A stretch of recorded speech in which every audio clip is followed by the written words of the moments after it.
एक क्वेश्चन बड़ा इंपॉर्टेंट हमारे जो पेपर में एग्जाम में बार बार आता है कि समस्थानिक क्या है, समभारिक क्या है, समस्थानिक और समभारिक में अंतर बताइए। और इससे संबंधित हमारे एग्जाम में कुछ न्यूमेरिकल आते हैं, है ना, जो हमसे नहीं बनते। तो आज की वीडियो को देखने के बाद ये सारी प्रॉब्लम आपकी जड़ से खत्म हो जाएगी और सारी चीजें आपको बहुत अच्छे से बनने लगेगी। ठीक है ना, एकदम बेसिक से पढ़ेंगे, एकदम फुल जानकारी के साथ आपको बताएंगे, समझाएंगे। ठीक है, तो वीडियो में शुरू से लेकर अंत तक जुड़े रहिएगा और एक पॉइंट भी आप मिस मत करिएगा, है ना, नहीं तो आपकी कुछ जानकारी आपसे मिस हो जाएगी। ठीक है ना, तो सबसे पहले बेटा मैं यहाँ पर एक चीज बताऊंगा कि जैसे मान के चलो ये परमाणु क्रमांक लिखा है, क्या लिखा है, परमाणु क्रमांक, या फिर हम परमाणु संख्या बोल देते हैं। क्या होता है, परमाणु क्रमांक या परमाणु संख्या। तो आपको सबको पता है कि परमाणु क्रमांक या परमाणु संख्या होती है बेटा, इसको हम जेड से व्यक्त करते हैं। किससे व्यक्त करते हैं, जेड से। जो परमाणु क्रमांक या परमाणु संख्या है इसको हम जेड से व्यक्त करते हैं। और ये जो परमाणु क्रमांक या जो परमाणु संख्या होती है मेरे डियर साथियों,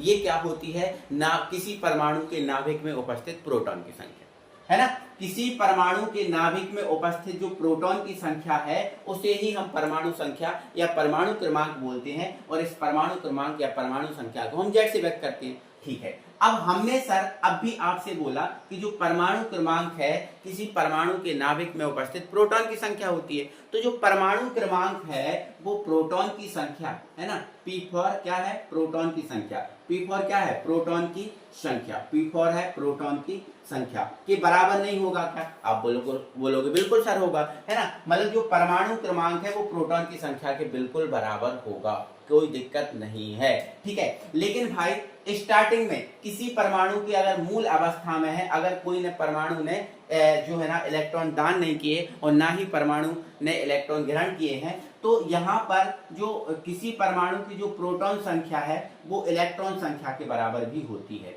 ना, इलेक्ट्रॉन संख्या के बराबर भी होती है। तो स्टार्टिंग में आपको ध्यान रखना है बेटा कि जो परमाणु क्रमांक है ना, परमाणु क्रमांक के बराबर क्या होता है, प्रोटॉन की संख्या, और उसी के बराबर क्या होता है, इलेक्ट्रॉन की संख्या। तो इस पॉइंट को, इस बात को बहुत अच्छे से याद रखना है कि भाई परमाणु संख्या को हम जेड से व्यक्त करते हैं और परमाणु संख्या है जो किसी परमाणु के नाभिक में उपस्थित प्रोटॉन की संख्या के बराबर होता है। मतलब जो परमाणु क्रमांक है वही प्रोटॉन की संख्या होती है। ठीक है, जैसे परमाणु क्रमांक जितना है वही परमाणु क्रमांक होगा, है ना, वही प्रोटॉन की संख्या होगी। और आगे हमने क्या देखा है, अगर कोई परमाणु मूल अवस्था में है तो परमाणु क्रमांक, प्रोटॉन की संख्या और इलेक्ट्रॉन की संख्या तीनों बराबर होते हैं, है ना। देखो एक एग्जांपल के थ्रू मैं आपको समझाता भी हूं। जैसे मान के चलो मेरे पास ये सोडियम है जिसका परमाणु क्रमांक क्या है बेटा, 11 है। ठीक है, या फिर मैं यहाँ लिख दे रहा हूँ, ये हमारे पास सोडियम है जिसका जेड कितना है बेटा, 11 है। मतलब परमाणु क्रमांक कितना है, 11 है। और आपको पता भी है भाई जो सोडियम है इसका परमाणु क्रमांक 11 ही होता है, बिल्कुल होता है। तो अगर इसका परमाणु क्रमांक 11 है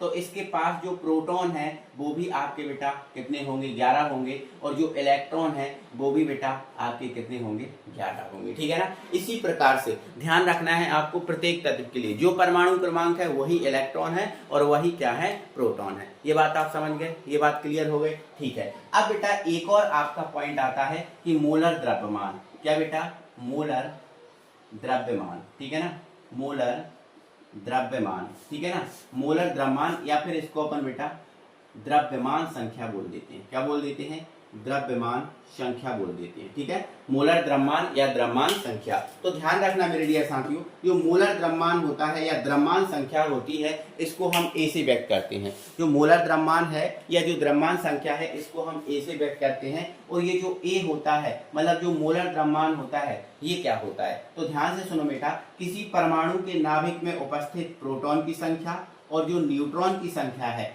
इन दोनों का जो योग होता है वो आपका क्या होता है, मोलर द्रव्यमान या द्रव्यमान संख्या। ठीक है ना, ये पॉइंट आपके लिए इंपॉर्टेंट है, जानने वाले हैं, इसलिए आपको समझा दे रहा हूँ। ठीक है ना, चलो अब एक और बात बेटा, अगर मैं यहाँ से प्रोटॉन की संख्या निकालना चाहूँ या फिर बेटा यहाँ से न्यूट्रॉन की संख्या निकालना चाहूँ तो बिल्कुल इसका एक अलग से नया फॉर्मूला हमारे पास आ जाएगा, नया फॉर्मूला हमारे पास बन जाएगा। जैसे मान के चलो मैं n की वैल्यू निकालना चाहता हूँ, मतलब न्यूट्रॉन, n क्या है, न्यूट्रॉन की संख्या है। तो अगर मैं n का मान निकालना चाहता हूं तो p इस तरफ चला जाएगा। तो n बराबर क्या हो जाएगा बेटा, a minus P, a minus P. मतलब कहने का मतलब ये है कि अगर परमाणु के द्रव्यमान में से प्रोटॉन की संख्या घटा दे तो न्यूट्रॉन की संख्या निकल जाती है। ठीक है ना, तो परमाणु के द्रव्यमान संख्या या मोलर द्रव्यमान में से किसको घटा दे बेटा, फिर प्रोटॉन की संख्या को घटा दें तो हमें पास न्यूट्रॉन की संख्या आ जाती है। तो ये फॉर्मूला आपको ध्यान रखना है कि न्यूट्रॉन की संख्या कैसे निकाली जाती है, परमाणु भार में से परमाणु क्रमांक को घटा के या मोलर द्रव्यमान में से प्रोटॉन की संख्या को घटा के हम निकालते हैं। ठीक है ना। तो ये वाली बातें आप समझ गए कि नहीं समझे, है ना, ये वाली बातें समझ गए, ठीक है ना। अब मैं आपसे बोलता हूँ, एक आपके लिए एक उदाहरण करता हूँ, पहले उस चीज को समझो, इसके बाद मैं आगे बढ़ाऊंगा। ठीक है ना। चलो, जैसे मान के चलो मेरे पास यही तत्व है एक सोडियम और यहाँ लिखा है, देखो बेटा एक आप अच्छे से ध्यान से समझो, मोलर द्रव्यमान और जो परमाणु संख्या है ना, या द्रव्यमान संख्या या परमाणु संख्या है, इसके आधार पर किसी परमाणु को कैसे लिखा जाता है वो देखो। ठीक है ना। चलो इधर सुनो ध्यान से मेरी बात। ठीक है, यहाँ पर एक नोट लगा लो और यहाँ पर आप लिख लो मोलर द्रव्यमान व परमाणु संख्या के आधार पर किसी परमाणु को कैसे लिखा जाता है। देखो बेटा, किसी परमाणु को इस टाइप से लिखा जाता है। ठीक है, यहाँ पर बेटा होता है Z और यहाँ पर होता है A, ऐसे लिखा जाता है ना। मोलर द्रव्यमान व परमाणु संख्या के आधार पर किसी भी जो परमाणु है उसको ऐसे लिखा जाता है। अगर कोई परमाणु ऐसे लिखा है तो ध्यान रखना ऊपर वाला आपका क्या होगा, नीचे वाला क्या होगा। तो ऊपर वाला आपका क्या होगा बेटा, मोलर द्रव्यमान होगा। क्या होगा, मोलर द्रव्यमान होगा। और नीचे वाला क्या होगा बेटा, परमाणु संख्या होगी। क्या होगी बेटा, परमाणु संख्या। ठीक है, अब मुझे एक बार बताना, ध्यान से समझाना। ठीक है, जैसे मान के चलो भैया ये लिखा है Br, क्या लिखा है, Br लिखा है, और यहाँ लिखा है बेटा 35। क्या लिखा है, 35 लिखा है। और यहाँ पर बेटा लिखा है 80। क्या लिखा है, 80। यहाँ 35 लिखा है और यहाँ पर क्या लिखा है, 80। अब मैं आपसे बोलता हूँ कि बताओ बेटा इसमें प्रोटॉन कितने हैं, है ना। तो आप बोलोगे सर प्रोटॉन सर यहाँ पर Z का मान कितना है सर, यहाँ देखो ये आपका क्या है, Z है, ये आपका क्या है, A है ना। तो Z क्या है, 35, और जो Z होता है वही तो प्रोटॉन होते हैं। हाँ बिल्कुल, है ना, मतलब इसमें प्रोटॉन कितने हैं बेटा, 35 है। ठीक है, अब मैंने बोला कि एक काम करो, आप न्यूट्रॉन की संख्या निकालो। तो न्यूट्रॉन की संख्या कैसे निकालते हो बेटा, तो आपको पता है न्यूट्रॉन की संख्या निकालने के लिए A में से P को घटाया जाता है। हाँ सर, घटाया जाता है। तो A क्या है हमारा, ये है, और A में से P हमारा घटा जाएगा। तो P हमारा यही होता है ना, ये वाला हमारा P होता है ना, Z जो है वो P के बराबर तो होता है। तो 80 में से आप 35 को घटा दोगे, 80 में से 35 को घटा दोगे तो कितना बच जाएगा बेटा, 45 बच जाएगा। क्या बच जाएगा, 45 बच जाएगा। तो न्यूट्रॉन की संख्या आप निकाल सकते हो। ठीक है ना। चलो अब मैं एक तर्क दे रहा हूं, जैसे ये लिखा है O, ये लिखा है 8 और ये लिखा है 16। ठीक है ना।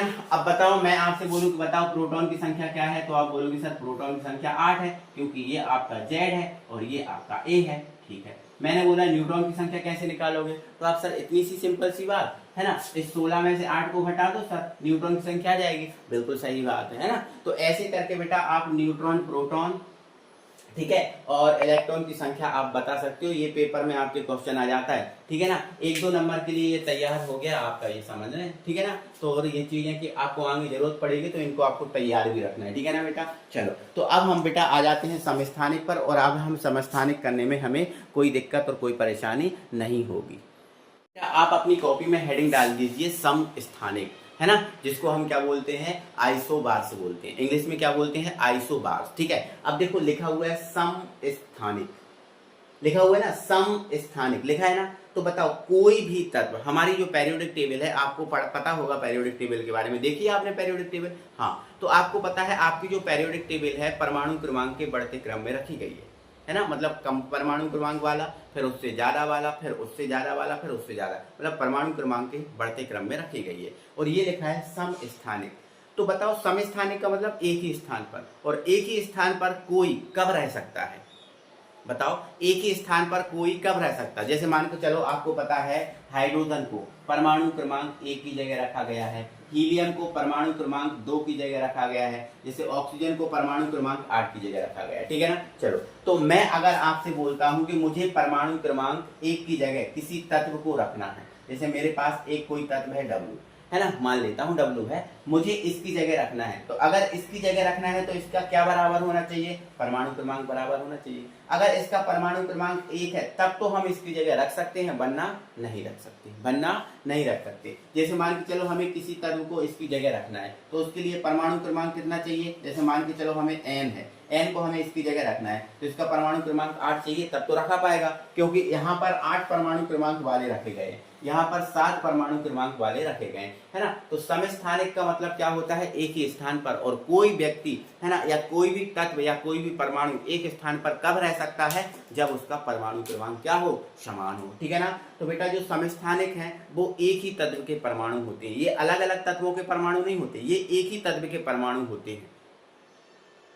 जैसे आपसे बोला जाए हाइड्रोजन, कि हाइड्रोजन के समस्थानिक हो सकते हैं, ऑक्सीजन के समस्थानिक हो सकते हैं, प्रत्येक तत्व के समस्थानिक कुछ ना कुछ होते हैं, है ना। तो ये एक ही तत्व के परमाणु होते हैं, और ये एक ही तत्व के ऐसे परमाणु होते हैं बेटा जिसका परमाणु क्रमांक समान होता है ना, या परमाणु संख्या जो है ना वो समान होती है, लेकिन द्रव्यमान संख्या अलग अलग होती है।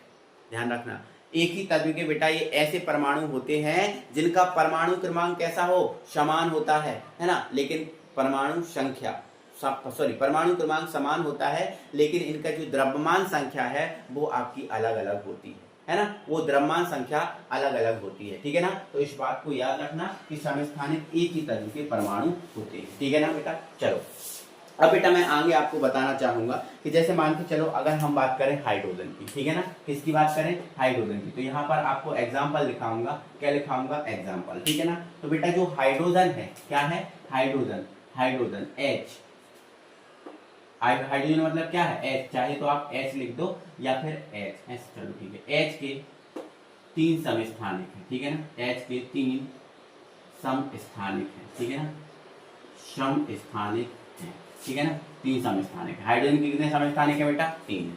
कौन कौन से हैं सर, देखो, तो पहला हाइड्रोजन का समस्थानिक है प्रोटियम, क्या है बेटा, प्रोटियम, क्या है, प्रोटियम।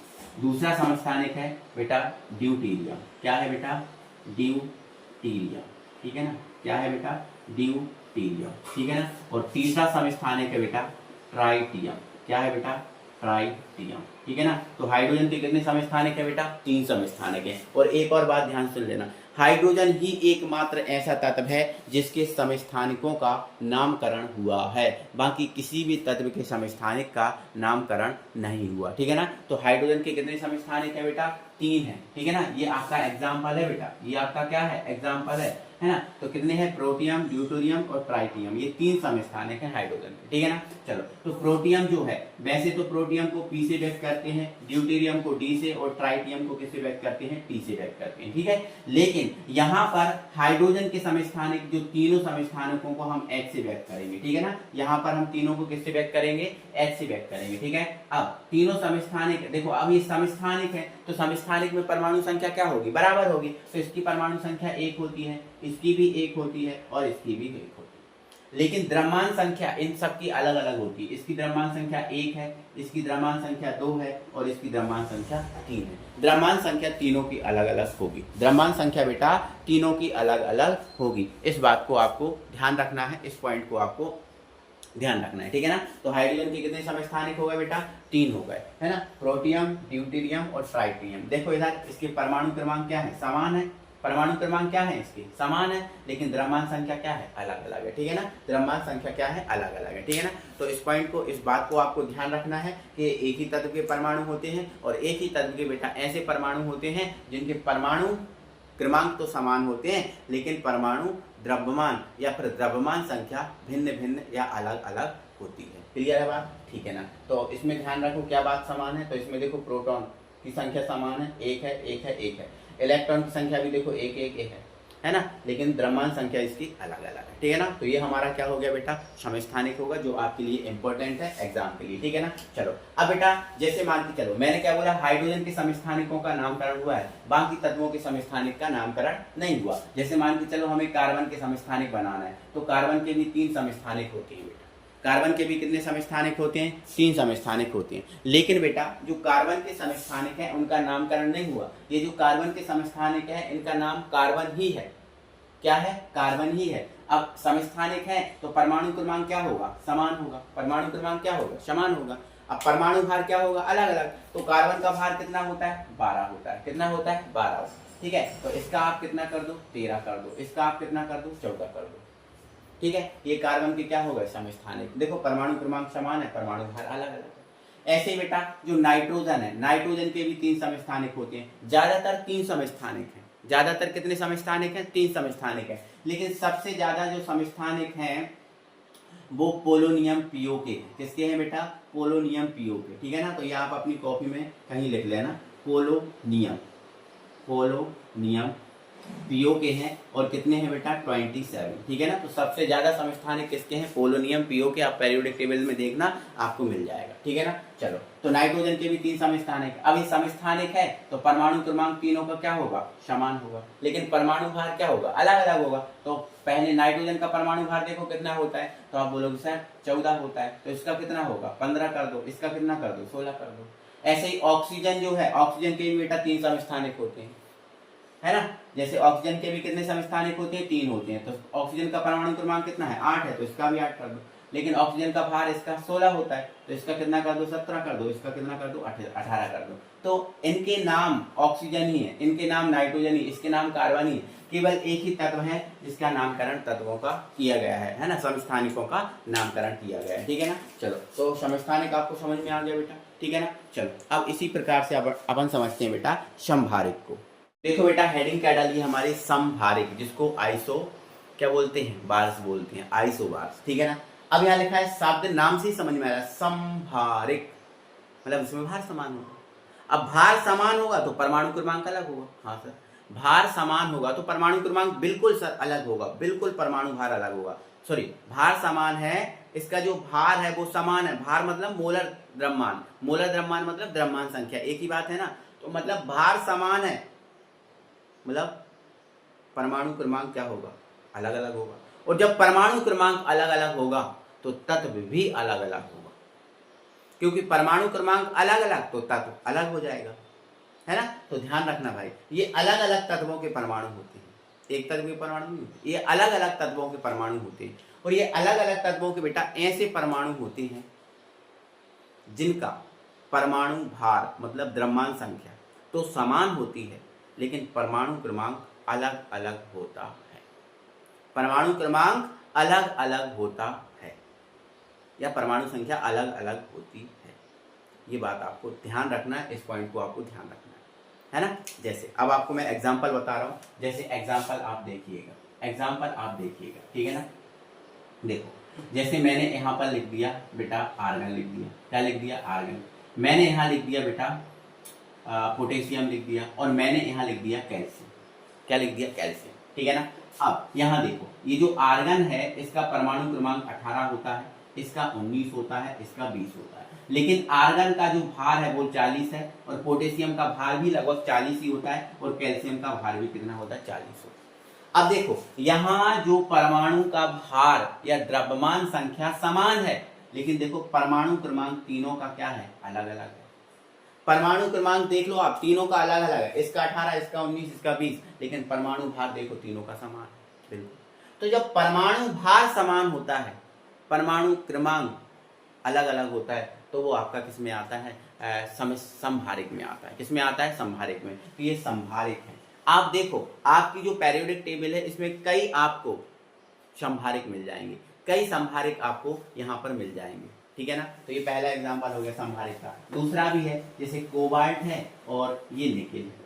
कोबाल्ट का परमाणु भार कितना होता है, 27 होता है, सॉरी क्रमांक, और इसका 28 होता है, लेकिन भार दोनों का 59 है, इसका भी 59 है और इसका भी क्या है, 59। दोनों का भार कितना होता है बेटा, 59 होता है। दोनों का भार क्या है, 59 है, लेकिन परमाणु क्रमांक क्या है, दोनों का अलग अलग है। देखो, इसका 27 है, इसका 28 है, लेकिन भार दोनों का 59 है। तो ये समभारिक में आते हैं बेटा, किसमें आती है, समभारिक में। ठीक है ना। तो समस्थानिक क्या होता है, समभारिक क्या होता है, मुझे उम्मीद है आपको समझ में आया होगा, एंड कोई दिक्कत नहीं होगी। आपकी पेरियोडिक टेबल में कई समस्थानिक और समभारिक मिल जाएंगे। ठीक है ना। अब आपके बेटा क्वेश्चन पेपर में आता है समस्थानिक एवं समभारिक में अंतर स्पष्ट करो। समस्थानिक में और संभारिक में अंतर स्पष्ट करो। आप खुद बना सकते हो, बहुत आसानी से बना सकते हो। देखो आप 2 कॉलम बनाना, आप पहला कॉलम में लिख लेना समस्थानिक, ठीक है ना, समस्थानिक लिख लेना, ठीक है ना। और यहाँ क्या लिख लेना बेटा, आप संभारिक लिख लेना। क्या लिख लेना, संभारिक। तो 2 कॉलम बना लिया, पहले कॉलम में आप समस्थानिक लिख लेना और दूसरे कॉलम में आप संभारिक लिखना, ठीक है। अब समस्थानिक में पहला पॉइंट क्या हो जाएगा, क्या हो जाएगा, इनमें परमाणु संख्या, इनमें परमाणु संख्या समान होती है, इनमें परमाणु संख्या समान होती है। लिख लोगे कि नहीं लिख लोगे, आप बोलोगे हाँ सर। और इसमें क्या लिख लोगे कि भाई इसमें जो परमाणु संख्या है, परमाणु संख्या समान समान नहीं होती, समान नहीं होती। हो जाएगा कि नहीं हो जाएगा, बिल्कुल पहला पॉइंट हो जाएगा। अब दूसरा पॉइंट क्या हो जाएगा कि भाई इनमें द्रव्यमान द्रव्यमान संख्या अलग अलग या भिन्न भिन्न, अलग अलग या फिर भिन्न भिन्न होती है ना। और क्या लिख दोगे भाई, इनमें द्रव्यमान संख्या, इनमें द्रव्यमान संख्या समान होती है कि नहीं होती, आप बोलोगे हाँ सर होती है। क्या ही दिक्कत है बताओ, ठीक है। अब तीसरा पॉइंट क्या लिख दोगे भैया, अब तीसरा पॉइंट क्या लिख दोगे, यह एक ही तत्व के परमाणु होते हैं, यह एक ही तत्व के परमाणु, एक ही तत्व के परमाणु होते हैं। बोलो लिख दोगे कि नहीं लिख दोगे, हाँ। और यहाँ क्या लिख दोगे, यह अलग अलग तत्वों के परमाणु होते हैं, आपको बताया ना परमाणु होते हैं, ठीक है ना। अब चौथा पॉइंट क्या लिख दोगे, तो भैया इसके एग्जाम्पल लिख दोगे। तो समस्थानिक के एग्जाम्पल क्या था, हाइड्रोजन 1 है ना, हाइड्रोजन 1 2 और हाइड्रोजन 1 3 था ना। और इसका क्या लिख दोगे भैया, आर्गन लिख देना, पोटेशियम लिख देना और आपका कैल्शियम लिख देना, ठीक है। इसका परमाणु क्रमांक कितना था, 19 40, इसका 18 40 और इसका 20 40, ठीक है ना, 20 40 ये लिख दोगे आप। 4 पॉइंट हो गए कि नहीं हो गए, बिल्कुल ऐसे ही आपको करना है, ठीक है। तो आपको जो भी आपके लिए आज बताया था इम्पोर्टेंट वाला है ना, तो ये सारी चीज़ें इम्पोर्टेंट है, एक एक चीज़ को आपको बहुत अच्छे से समझना है ना, और अच्छे से जानना है। जो कुछ आपको दिक्कत हुई फिर से थोड़ा सा वीडियो को रिवाइज कर लीजिए, आपको सारी चीज़ें समझ में आ जाएंगी, लेकिन देखिएगा अच्छे से समझिएगा, ठीक है ना। तो ज़्यादा से ज़्यादा वीडियो को लाइक करो, शेयर करो। मिलते हैं बेटा अगली वीडियो के साथ, बाय बाय, जय हिंद।